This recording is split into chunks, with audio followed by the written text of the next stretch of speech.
Hello, everybody. Welcome to Wednesday. The S&P 500 was up 0.4% today. Fourth day in a row we've got up. We've got green signals on both our fast signals for the stock and the bond. And things are doing quite well here, actually. Market was down this morning. I wasn't too surprised about that after 3 days up. Sometimes you get a little pullback. We had a report on wholesale inflation that was a little higher than expected because of gas prices. And so I kind of felt like, okay, today we're going to have a little bit of a downturn. But then the minutes from the Federal Reserve came out, and it really showed that they were talking very seriously about the possibility of pausing interest rates where they are at this point, and kind of watching and seeing what's going to happen, which I think is probably the best thing to do. It's a little different than what they said when they came out of those meetings. At least some of the people that were interviewed were much more aggressive, talking about more rate increases.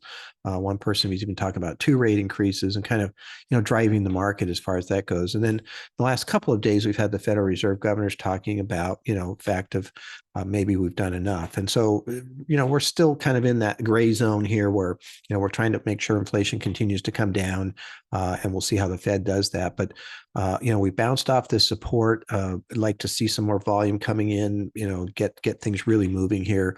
But good move so far.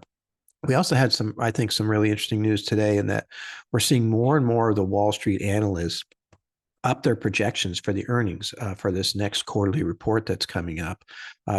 Wall Street has been underestimating the earnings for the last 7 quarters in a row.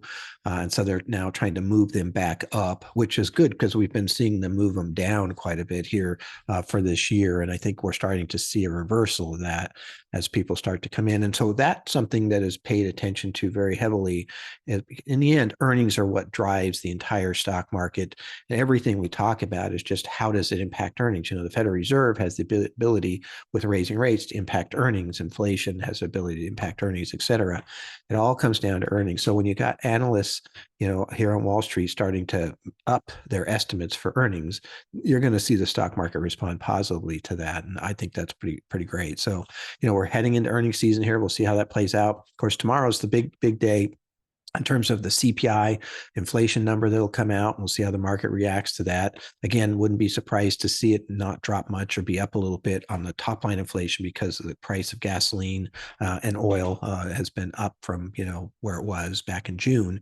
But really want to focus on that core inflation where we take out that, gasoline and food to see, what the Federal Reserve is going to be looking at, which is much more so the core inflation. So should be interesting to see how that plays out also. So look forward to giving you my analysis of that tomorrow, and we'll talk to you then. Thank you.